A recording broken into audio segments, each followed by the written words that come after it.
اعوذ باللہ من الشیطان الرجیم بسم اللہ الرحمن الرحیم وَكَذَلِكَ جَعَلْنَا لِكُلِّ نَبِيٍّ عَدُوًّا شَيَاطِينَ الْإِنسِ وَالْجِنِّ يُوحِي بَعْضُهُمْ إِلَى بَعْضٍ زُخْرُفَ الْقَوْلِ غُرُورًا وَلَوْ شَاءَ رَبُّكَ مَا فَعَلُوهُ فَذَرْهُمْ وَمَا يَفْتَرُونَ۔ اور اسی طرح ہم نے ہر نبی کے دشمن بہت سے شیطان پیدا کیے تھے، کچھ آدمی اور کچھ جن، جن میں سے بعضوں کو چکنی چپڑی باتوں کا وسوسہ ڈالتے رہتے تھے تاکہ ان کو دھوکے میں ڈال دیں، اور اگر اللہ تعالیٰ چاہتا تو یہ ایسے کام نہ کر سکتے۔ سو ان لوگوں کو اور جو کچھ یہ الزام تراشی کر رہے ہیں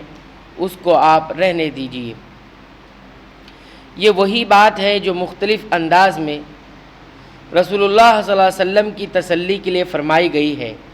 کہ آپ سے پہلے جتنے بھی انبیاء گزرے ان کو جھٹلایا گیا،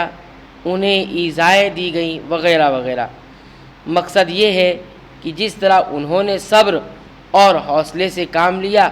آپ بھی ان دشمنان حق کے مقابلے میں صبر اور استقامت کا مظاہرہ فرمائیں۔ اس سے یہ بھی معلوم ہوا کہ شیطان کے پیروکار جنوں میں سے بھی ہیں، اور یہ وہ ہیں جو دونوں گروہوں میں سے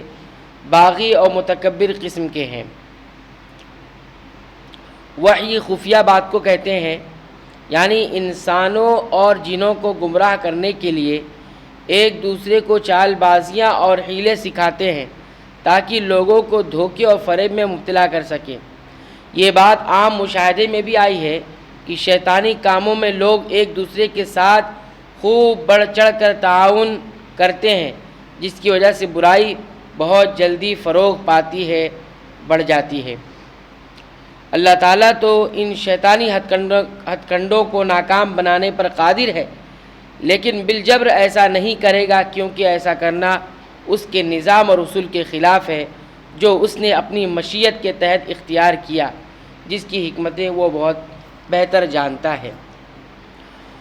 وَلِتَصْغَىٰ إِلَيْهِ أَفْئِدَةُ الَّذِينَ لَا يُؤْمِنُونَ بِالْآخِرَةِ وَلِيَرْضَوْهُ وَلِيَقْتَرِفُوا مَا هُمْ مُقْتَرِفُونَ، اور تاکہ اس طرف ان لوگوں کے قلوب مائل ہو جائیں، جھک جائیں جو آخرت پر یقین نہیں رکھتے، اور تاکہ اس کو پسند کر لیں اور مرتکب ہو جائے ان امور کے جن کے وہ مرتکب ہوتے تھے۔ یعنی شیطانی وسوسے کا شکار وہی لوگ ہوتے ہیں اور وہی اس کو پسند کرتے ہیں اور اس کے مطابق عمل کرتے ہیں جو آخرت پر ایمان نہیں رکھتے۔ اور یہ حقیقت ہے کہ جس حساب سے لوگوں کے اندر عقیدہ آخرت کے بارے میں ضعف یعنی کمزوری پیدا ہو رہی ہے، اسی حساب سے لوگ شیطانی جال میں پھنس رہے ہیں۔ أَفَغَيْرَ اللَّهِ أَبْتَغِي حَكَمًا وَهُوَ الَّذِي أَنزَلَ إِلَيْكُمُ الْكِتَابَ مُفَصَّلًا وَالَّذِينَ آتَيْنَاهُمُ الْكِتَابَ يَعْلَمُونَ أَنَّهُ مُنَزَّلٌ مِّن رَّبِّكَ بِالْحَقِّ فَلَا تَكُونَنَّ مِنَ الْمُمْتَرِينَ۔ تو کیا اللہ کے سوا کسی اور فیصلہ کرنے والے کو تلاش کروں،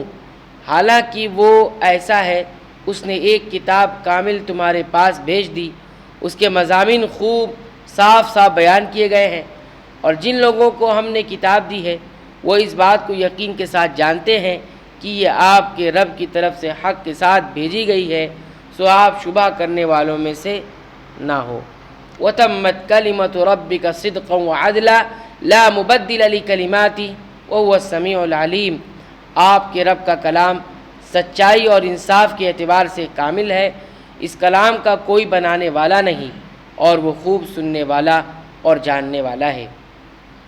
اخبار اور واقعات کے لحاظ سے سچا ہے، اور احکام اور مسائل کے اعتبار سے عادل ہے، یعنی اس کا ہر امر اور ہر نہی عدل و انصاف پر مبنی ہے، کیونکہ اس نے انہی باتوں کا حکم دیا ہے جن میں انسانوں کا فائدہ ہے، اور انہی چیزوں سے روکا ہے جس میں نقصان اور فساد ہے۔ گو انسان اپنی نادانی یا اغواء شیطانی کی وجہ سے اس حقیقت کو نہ سمجھ سکے۔ کوئی ایسا نہیں جو رب کے کسی حکم میں تبدیلی کر دے، کیونکہ اس سے بڑھ کر کوئی طاقت نہیں۔ بندوں کے اقوال سننے والا اور ان کی ایک ایک حرکت کو جاننے والا ہے، اور اس کے مطابق ہر ایک کو جزا دے گا۔ اللہ تعالیٰ سے دعا ہے رب العالمین تو ہمیں قرآن حکیم کے مطابق اپنی زندگی بنانے اور سنوارنے کی توفیق عنایت فرما، آمین۔